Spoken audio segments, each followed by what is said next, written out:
Naveen Naveen Yadav MLA కావాలన్న ఒక కోరిక వెనుక బలమైన నిర్ణయం ఏంటంటే ప్రజాసేవ. మా ప్రాంతం దాదాపు 80% ఒక స్లమ్. సో ఆ ప్రాంత ప్రజలకి అండగా ఉండాలనే ఒక కోరికతో నేను అధికారికంగా ఒక నాయకుడిని కావాలనేది ఉండే. అండ్ నేను చిన్న వయసులో 29 ఏళ్ళ వయసులోనే నేను ఎంఐఎం పార్టీ నుండి పోటీ చేసినప్పుడు చాలామంది ప్రజలు irrespective of caste, community, region and religion అందరూ కూడా నాకు పెద్ద ఎత్తున సపోర్ట్ చేయడం జరిగింది. ఆ రోజు సెకండ్ ప్లేస్ వచ్చినాను. సో నాకు ప్రజల్లో మా కుటుంబం పట్ల గౌరవం, రిలేషన్షిప్, మా నాయకత్వం మీద నమ్మకం ఉందని నేను ఆ రోజు నుండి కూడా నిరంతరం పబ్లిక్లోనే ఉంటున్నాను. ఈరోజు ప్రజల ఆశీస్సులు, కాంగ్రెస్ పార్టీ పెద్దల ఆశీస్సులు, రేవంత్ అన్న బ్లెస్సింగ్స్తో ఈరోజు గెలవడం జరిగింది. అండ్ ముందు ఎట్లయితే నేను ప్రజలతో అంటే ఇర్రెస్పెక్ట్ ఆఫ్ క్యాస్ట్ ఎట్లయితే అందరితో కలిసిమెలిసి ఉన్నానో అట్లనే భవిష్యత్తులో కూడా ఉంటా. ఈరోజు నాకు ప్రజలు ఒక పెద్ద బాధ్యత, పార్టీ ఒక పెద్ద బాధ్యత ఇచ్చింది.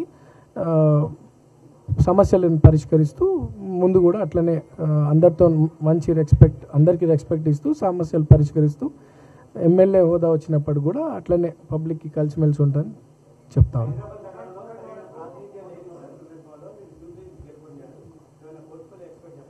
నాకు అటువంటి ఎక్స్పెక్టేషన్స్ ఏం లేవు. ప్రజాసేవనే నా మేజర్ ఎజెండా. అండ్ డెఫినెట్లీ మా ప్రాంతం ఏం చేయకుండా అంటే okay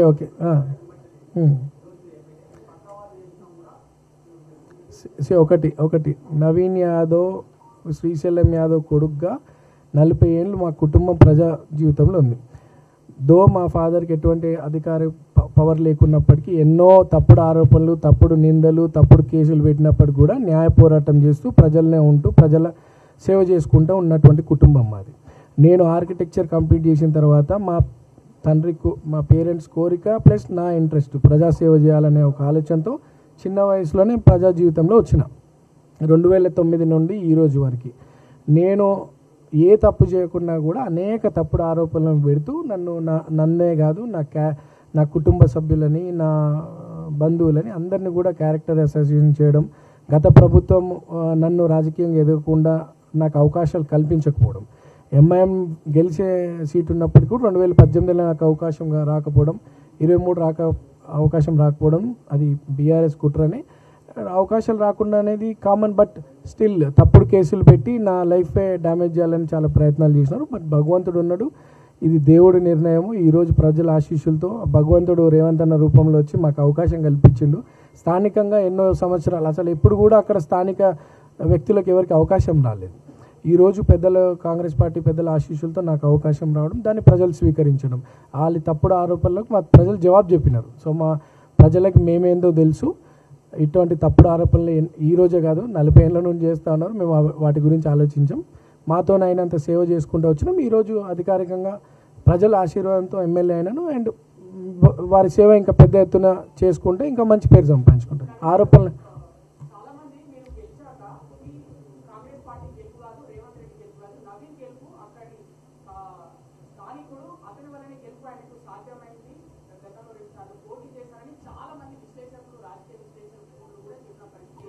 sir, Naveen Yadav is from Congress.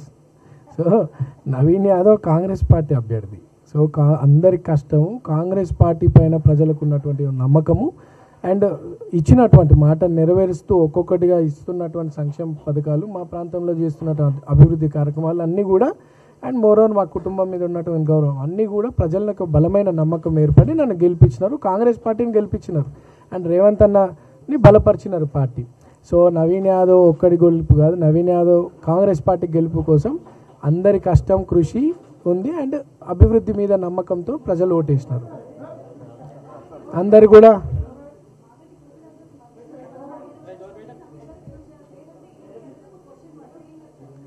Election is election, దానికి బై ఎలక్షన్ జనరల్ ఎలక్షన్ అనేది తేడా ఉండదు కదా.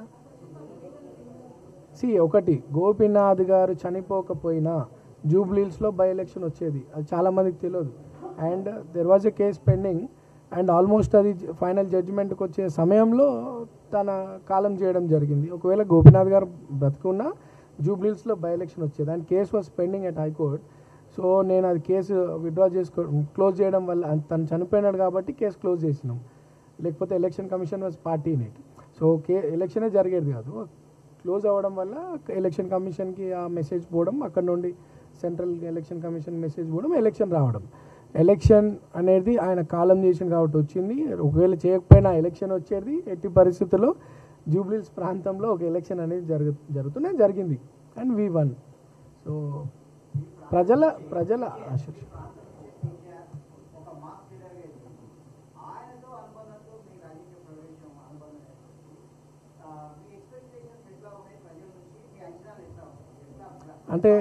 అంటే ఒకటండి, నేను కాదు, అంటే my father P Janardhan Reddy గారితో 1978 నుండి 98 వరకు కూడా కాంగ్రెస్ పార్టీకి ఒక లాయల్ కార్యకర్తగా ఉండే మా father. City general secretary, various positions కూడా, యూత్ కాంగ్రెస్ జనరల్ సెక్రటరీ, అవన్నీ వేరియస్ పొజిషన్స్ కూడా ఉండే.